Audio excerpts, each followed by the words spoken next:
Hello and welcome to the Peak Endurance Podcast. I am your host, Ron Tate, and with me is... Isobel Tate. And that's how you do it. That is it. Seamless. The only problem is we are now recording on Riverside, first time ever. Yeah. So we don't even know if this is working because could- it didn't let us test anything. This could be just a practice run.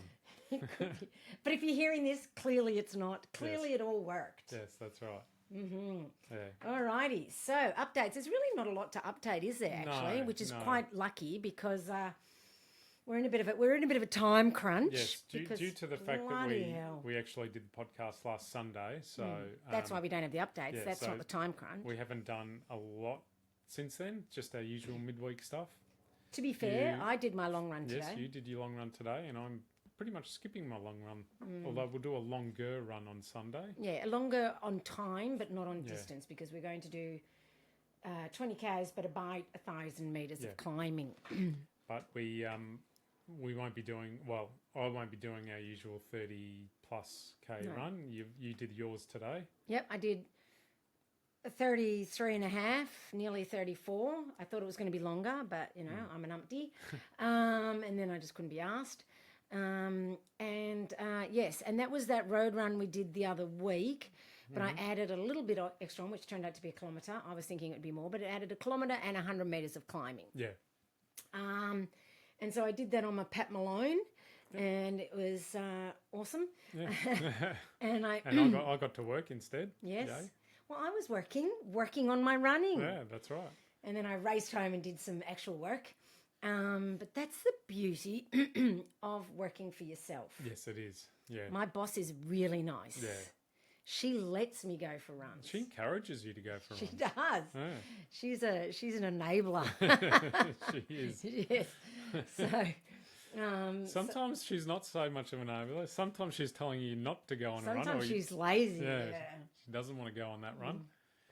To be fair, I didn't want to go this morning either. I never want to run. I literally, before every run, I never want to run. So, you know, that's running. I never want to go to do weights. I never want to go to yoga. I never want to do anything. I just do it. That's the beauty of it becoming a habit. Yes. It's a habit for you to And run. it's not just a habit. It's now my identity. Yeah. You know, I am a runner. I run. Yeah. And, you know, once I get going, I'm fine. Although, to be fair, at some points I'm like, come on, Isobel.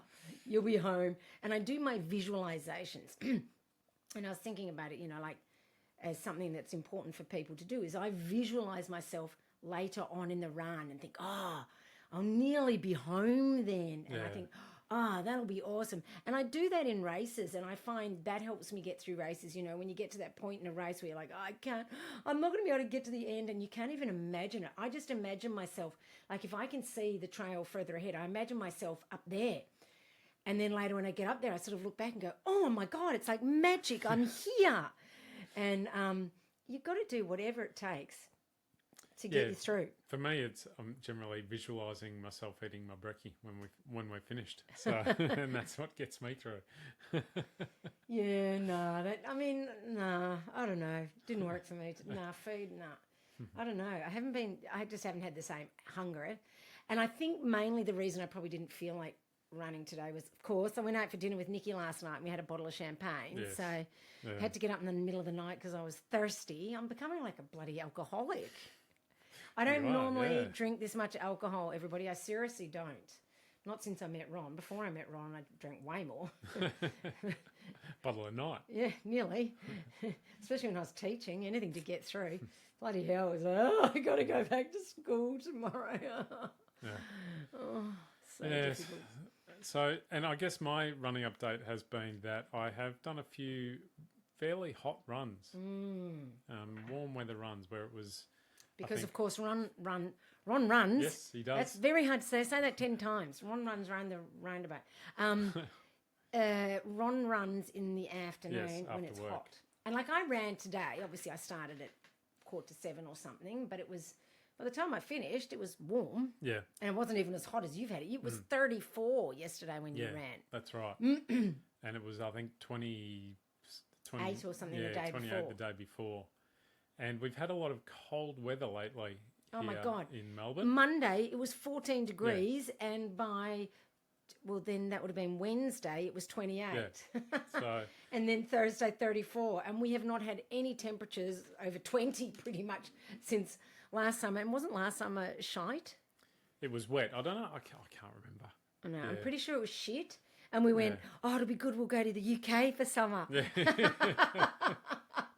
Oh, we laughed. We laughed. So that was an ongoing joke for about 2 months. Yeah. It doesn't matter that we missed summer this year. We're still going for England for the British summer, Yep. and it didn't disappoint. No, we had 3 days of it, 4 days. Yeah. So but it's been some stinking hot days, and when it suddenly gets hot, it hasn't built up. It just suddenly turned hot, and it really, made it difficult. And that is an awesome segue into Yes. what we're talking about, which is heat acclimatization, or if you're American, heat acclimation for ultra runners. And a lot of people or runners underestimate heat until it slams them mid-run, or for you, even the beginning. And like certainly yesterday's run, because you had dropped off your car and you ran in one direction, and it was a headwind, a northerly headwind the whole way. Northerly headwind, so And it was really hot. Brains here didn't have a drink with him No. because he'd come straight from work. I did stop at a water tap on the way, but that was just one stop. Yeah, and so when you've got a headwind, it leaves your mouth dry and parched. There. But the thing is, heat isn't just uncomfortable. It's actually a performance limiter and, quite frankly, a safety risk, especially if you don't have a drink. Yeah. So, and the thing is, I can't say to you, I'll just run in the morning to avoid the heat, because quite frankly, you can't unless you're getting up at 3 in the morning. That's right. And as it is, we struggle to get up at 5:10. Like, seriously struggle. So, and we do that every day, and we still struggle. If I decided I was going to get up, before that and run before work, when I start work at 6 o'clock, I just wouldn't do it, and I would end up giving up running because it's too hard. Yes, that's right. So yeah. we're not going to, the goal isn't for Ron to avoid heat, it's to adapt to it safely and progressively.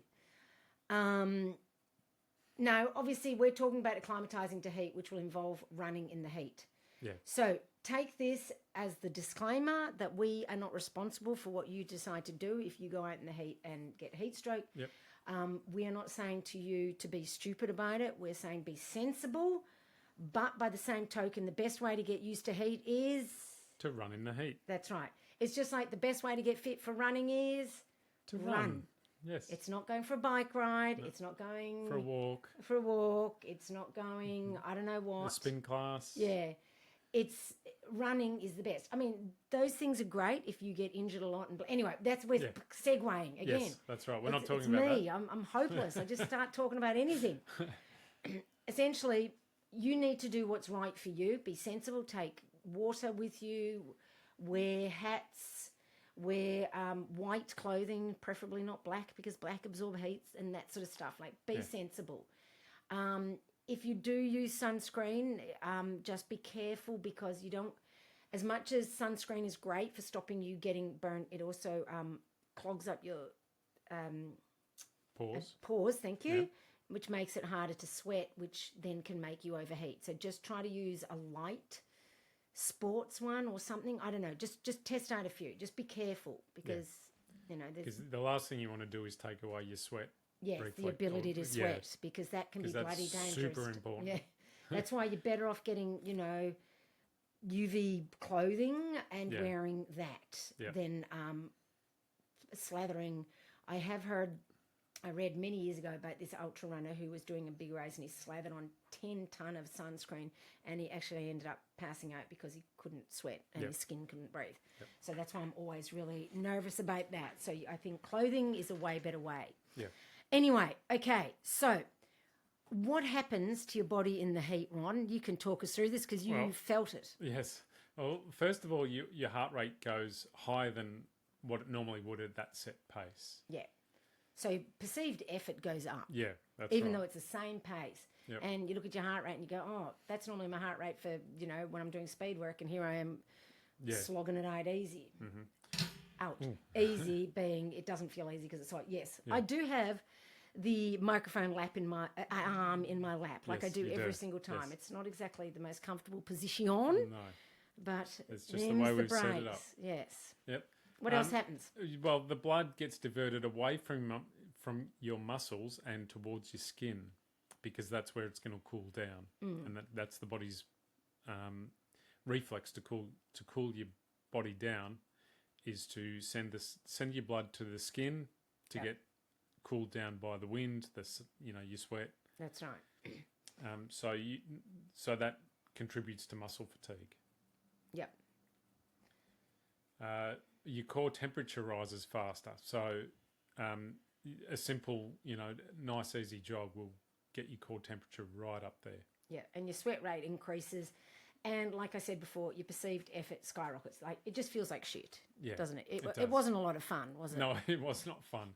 Certainly, the probably the middle 3 to 4 Ks was really hard, because I ran up over a hill basically to get from the car to the gym. And so the second half wasn't as bad because I was running downhill. Yeah. But that first half running up the hill, by the time I was getting close to the top, I was cooked. Yeah. And so because, suddenly you had to run slower and everything, were you unfit? Was it because you were unfit? Was it suddenly that your fitness had dropped? Yep. I couldn't understand why in 2 days my fitness had dropped so much. Yes. So is it that you were unfit, Ron? No, it's not that Thank I was you. You can lead a horse to water, but you can't make it drink, can you? You can't.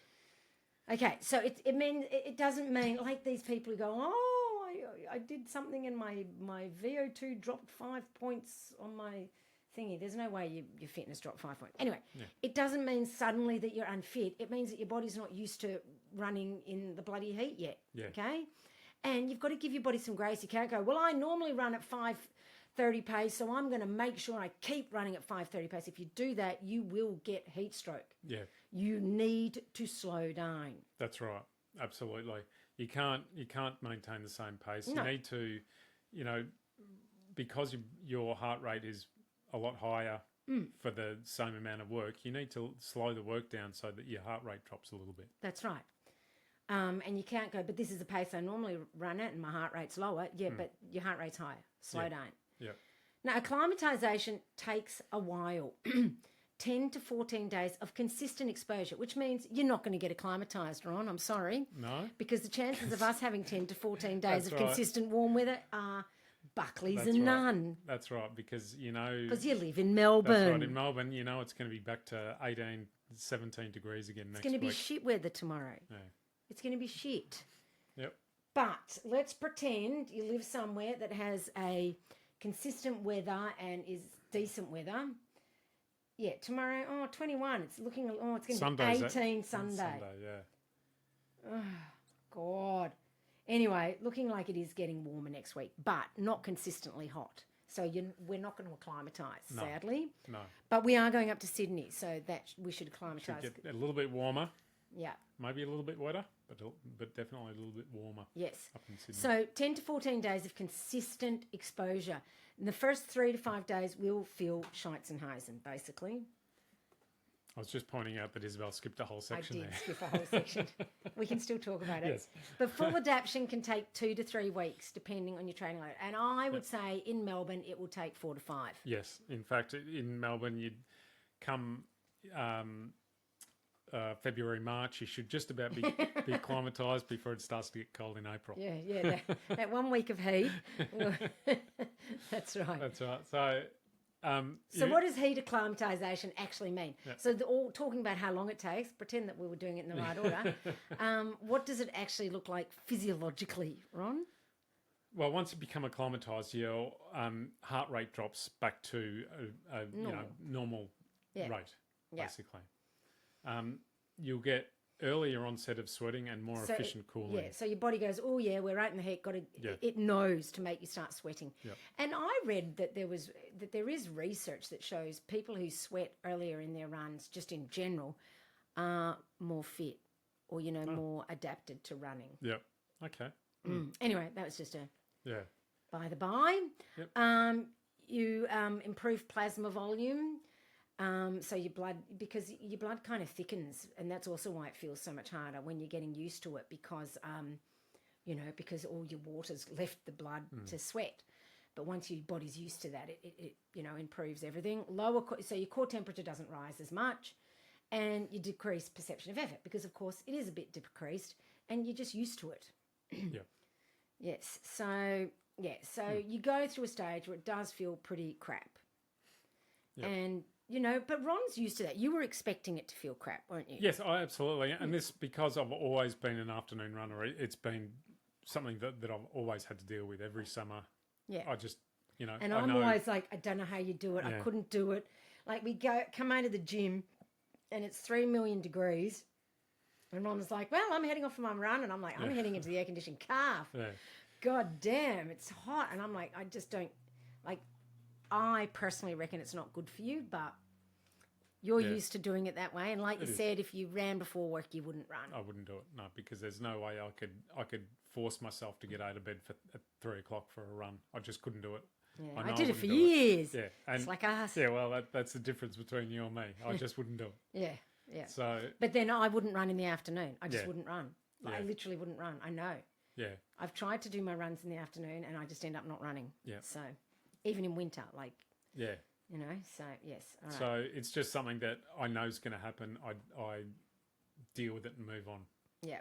But I have, every year I get to, I guess, April to May when it starts to cool down again. And all of a sudden I'm like, oh, wow, I feel so good all of a sudden. Like, I'm running so well. Yeah, and it's noticeable. Like, well, do you know, because they use heat therapy, as a way of preparing for altitude because it, improves your blood plasma.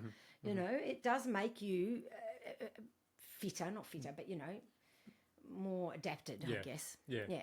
So it's a yearly thing that I just deal with, but that doesn't mean I don't, take it easy and take precautions and and like when we've discussed this before, because I'm like, I don't know how you do it. You go, when you get too hot, you go and sort of stand in the shade of a tree for a little bit. That's what I did not yesterday, the day before, which was the first, basically hot day. Is halfway through the run, I could feel that I was just getting cooked. So I bought myself a drink at a shop and stood in the shade and drank it. Yeah, perfect. So I knew that I was almost to the point where I was dragging my feet like a zombie. Well, that's what it felt like anyway. Yeah. So, and I'd run a kilometre and go, oh shit, I think I'm gonna have to stop again. So, I get. Like, would you have been able to do? You did a workout Tuesday. Would you have been able to do a workout on that day? First day in the heat? Probably not. Definitely not. Yeah. No workouts. Yeah. I wrote that there. I hadn't read that bit, so. But another thing that I also do is I break the run up. So if I'm doing a 10K run, I will get to 3Ks and have a walk break. Or if there's shade, I'll stop and stand in the shade and just that's to let my body cool down again. You've got to get rid of the ego, and if you need to take a walk break, you take a walk break. And that's fine. Yeah. No ego when you're acclimatizing to heat. And trust me, that that. Can we stop with the mice because you're scaring me? I'm worried you're going to do something. Final, the 3Ks from 6 to 9 is tough. Yeah. That's because by then your body's because in general hot. You heat up when you run anyway, and so you're heating up even more. Yeah. And like we said, your core temperature is already high. Yeah. So basically, start with easy runs in the heat, no workouts.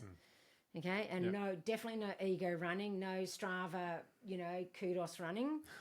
slow your pace down, lower the intensity. Don't run for ego, run for acclimatization. You can even, if you're worried about what people think of your pace, instead of having, afternoon trail run, right, acclimatization to heat run or something, okay?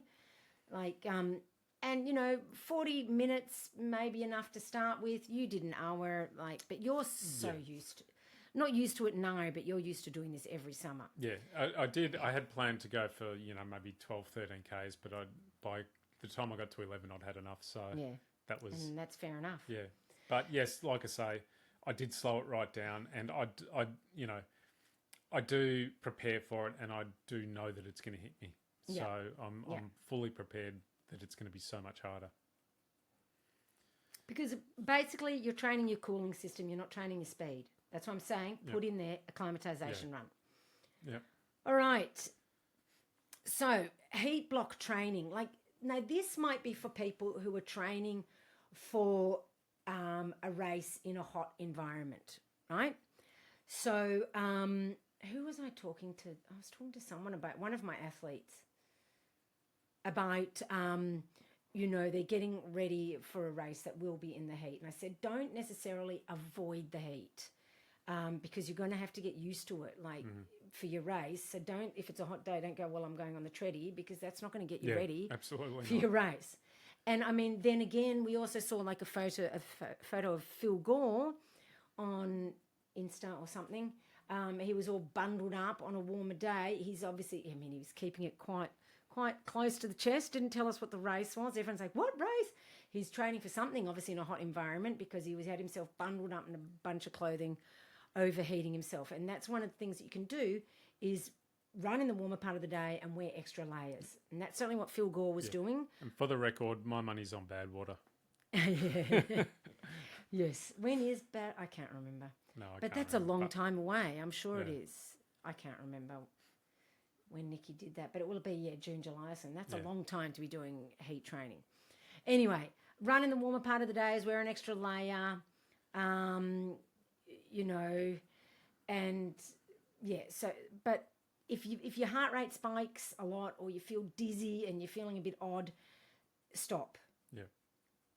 Make sure you've got plenty of fluids to drink. You can also, if you're really trying to train for something in the heat, you can go in the sauna too. Yep. Like remember we interviewed Pam, or I did, and she was training for bad water, and she used to go into the sauna with the stepper thing and train in that. Yeah. Okay, so that's one way of doing it. If you're training for a actual hot race, that's the sort of thing you can do. But once again, you've got to be sensible. You can't have this Goggins mentality when you're training in the heat of, I'm just going to keep going, blah, blah, blah. Keep pushing hard until you collapse. That's the way to train. No, not really. That's the way to end up in hospital. Yeah. So be smart. Once again, we're not telling you to go out and run a 40K run in the middle of summer on the hottest day of the year, bundled up in your, winter woolies, okay? Be sensible. If you're preparing for a hot race, just do it sensibly. Yeah. All right. Yep. There's also such a thing as post-run passive heat exposure. So that's where once you get out of like the sauna, you don't instantly go and cool yourself down. Okay? You just let yourself stay warm. Yeah. And that way you're still experiencing the heat exposure, but without the additional cardiovascular load. So don't automatically go cooling yourself down straight after. Let the body do it itself, the cooling itself. Yeah. That's part of adaptation.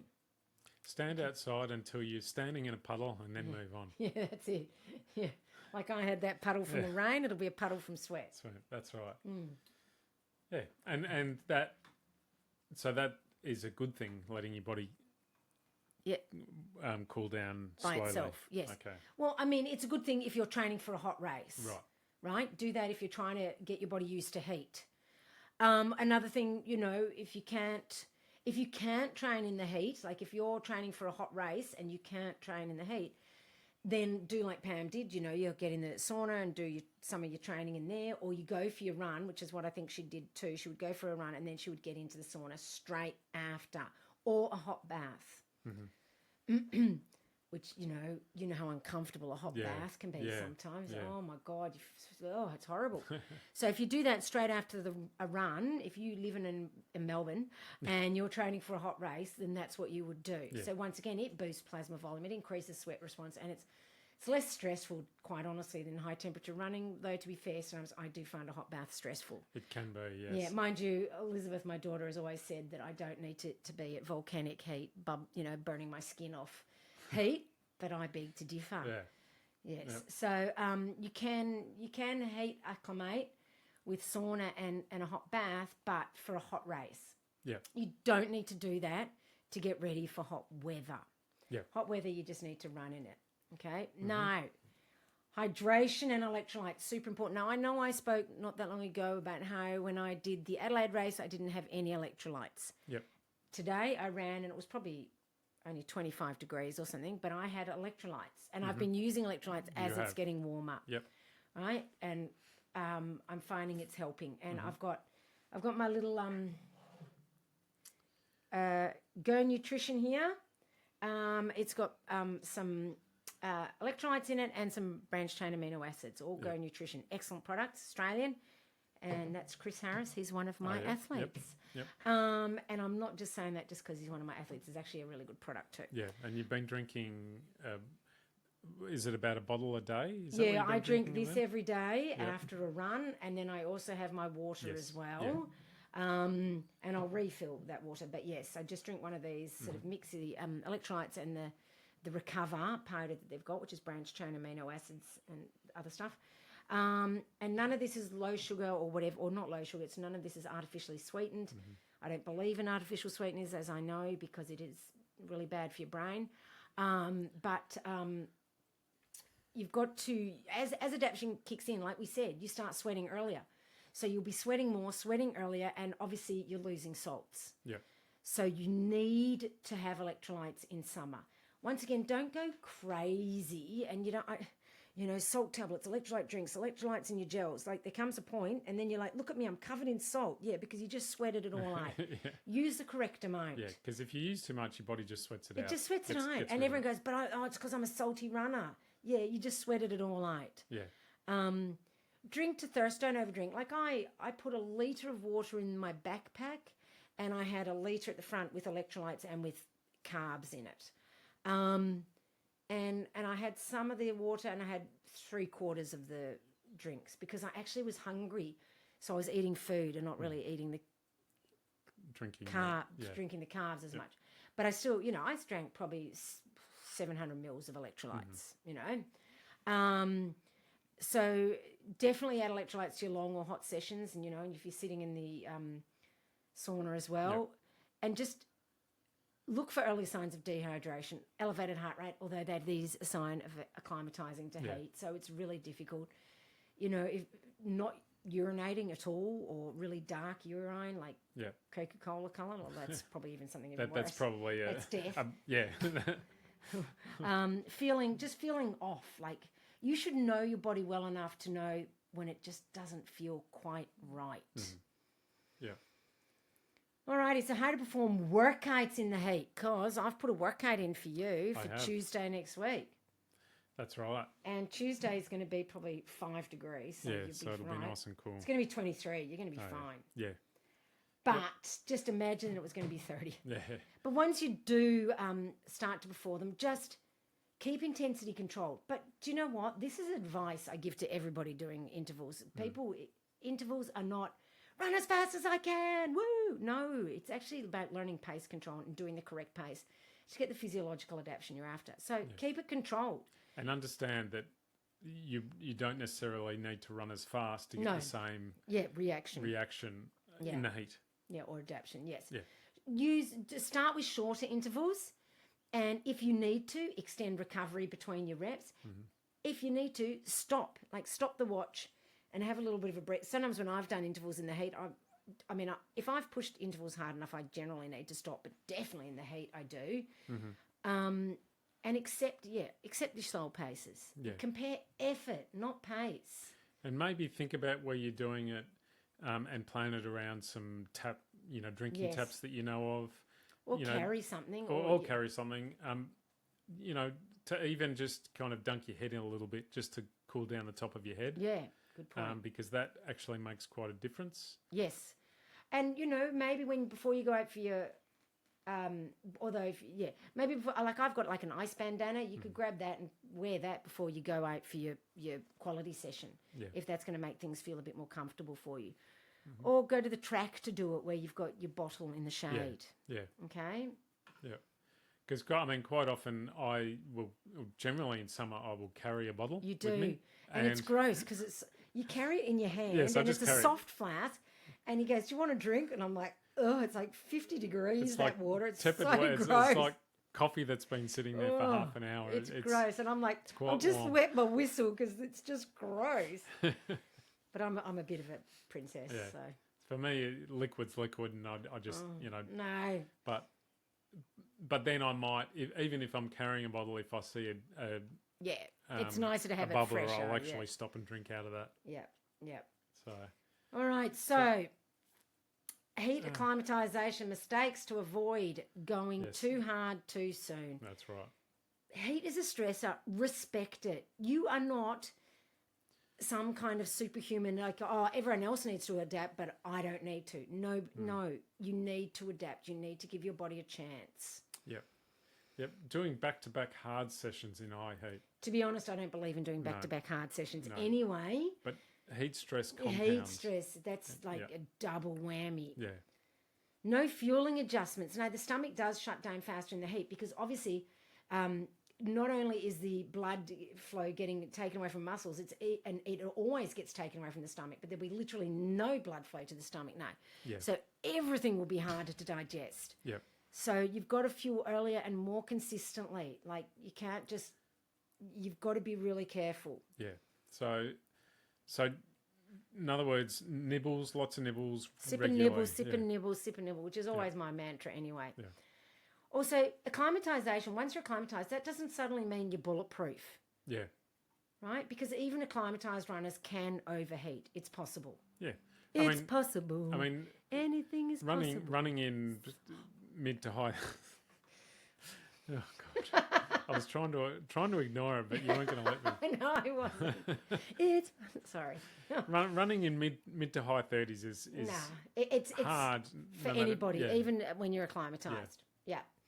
Yeah. All right. What are some signs that you're pushing too hard and need to calm the farm? Well, the first one is dizziness or lightheadedness. Yeah.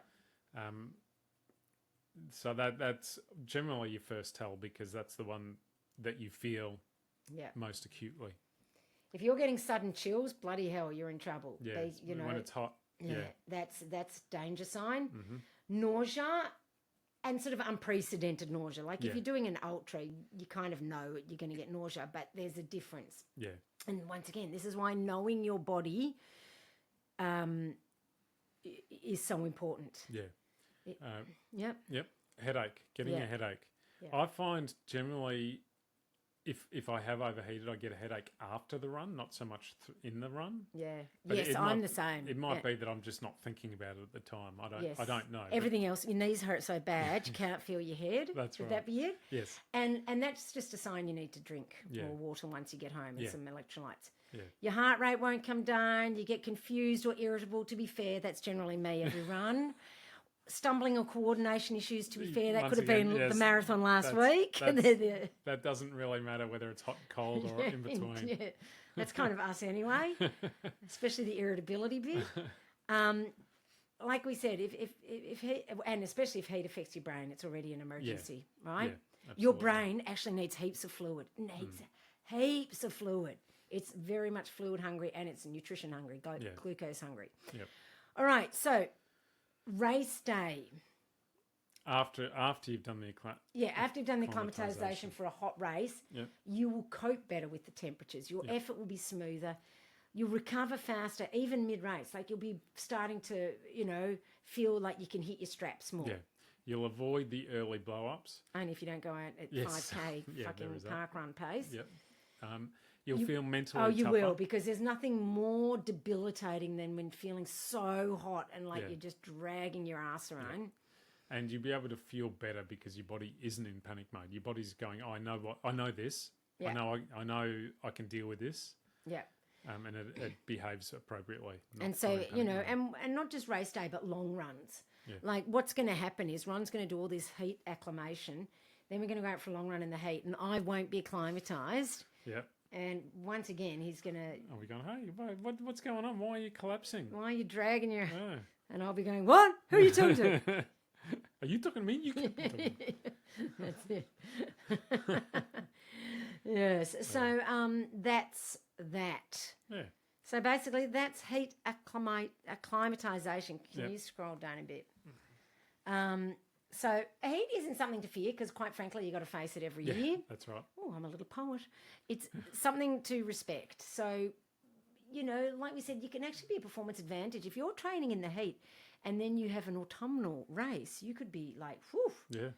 You know, 'Cause, yeah, that's right. Particularly really fit and strong by then. You know, in Australia in particular, the heat can start to drop off and then all of a sudden pick back up again. You know. But I mean, more So- once the weather cools, you'll be like yes, unstoppable. sorry, yes, yeah, absolutely. Yeah. It's like I said earlier, it's amazing. Like you're struggling through the heat, and all of a sudden you start to feel better, and you're like, oh my god, this is actually. And that's why we have a lot of races here in Australia in the autumn months. And, you know, it's good. If you've done your heat training in the summer, you're golden. Yeah, absolutely. No. Drinking marathon updates. Oh, okay. Yes, we've got to go into that. Names. So, Sarah, one of my athletes, gave some ideas. The shot-to-shot marathon, the liquor run. Ron didn't like this one. Shots, snacks, shits and giggles marathon. The shotathon marathon, 10-shot shuffle, because we are having 10 shots. Yeah. Marathon on the rocks, and the last shot marathon, which was, I love all of them, but I liked the shotathon marathon the best. Yep. Then we had Elaine Mills. Oh, wrong spot. She suggested, oh my God, I probably should be wearing my glasses. I'm clicking all the wrong bloody things. I don't want wrapped. No. All these wrapped things. It's not even the end of the year. Marathon de Schnapps or the Schnapps Marathon. And that's good too, but we're probably not having necessarily Schnapps. Although we could. But yeah, I mean, that would be a whole other marathon. yeah, that would be, we have to... that would be hardcore. Yeah, Or those we'd shots. employ some of those schnapps that we had when we were in Germany. Yeah. Oh, geez, that'd be the What ticket. about the medicine? Yeah. Oh.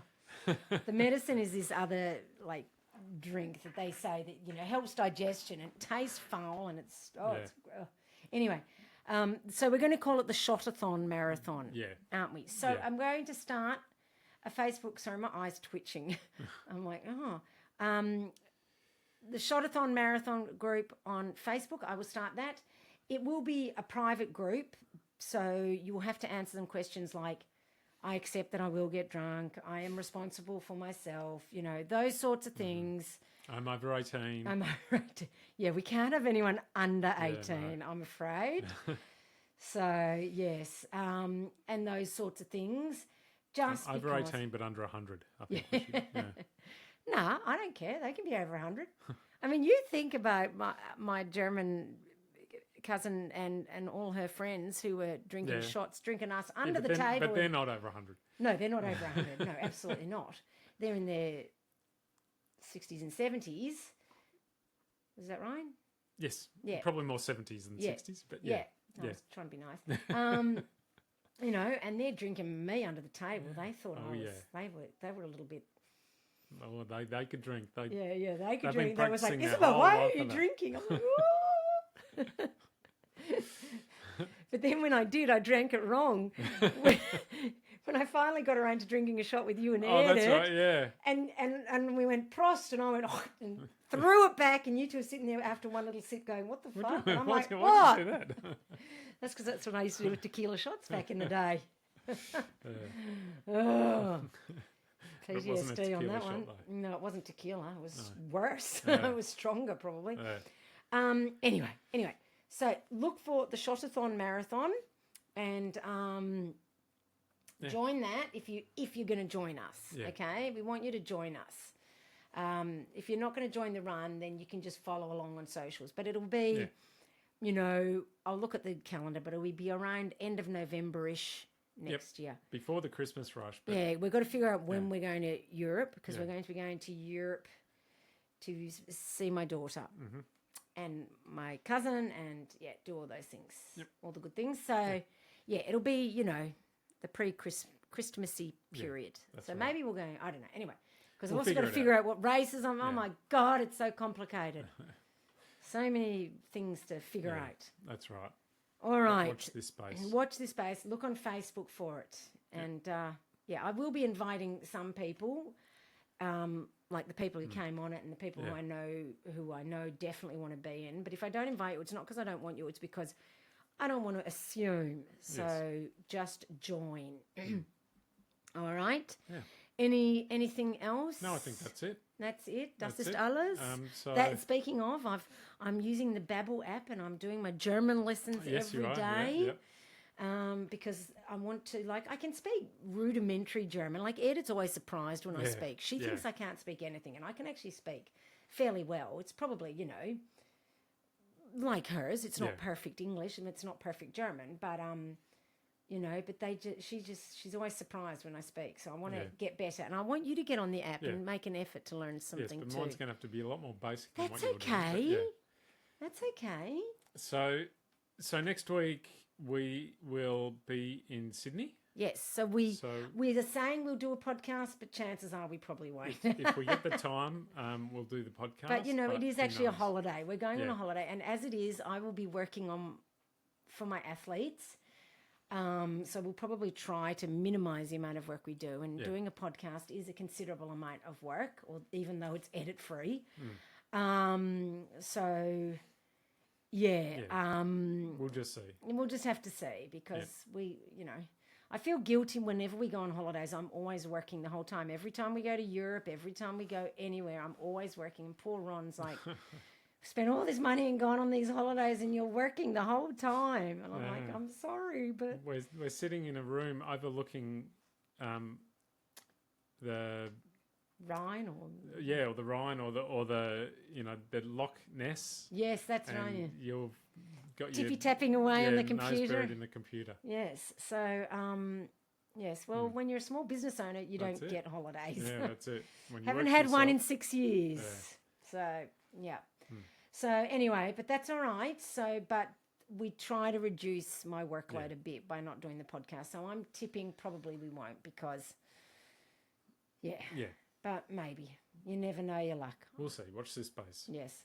Yeah. All righty. Okay. And if not, then, it'll be Christmas. Yeah. Yeah. It'll be the Christmas edition. Yeah, it'll be post-Christmas. No. Yes. No, because Christmas, the weekend is like the 20th and 21st. Yeah, okay. So, it'll be just before Christmas. Before.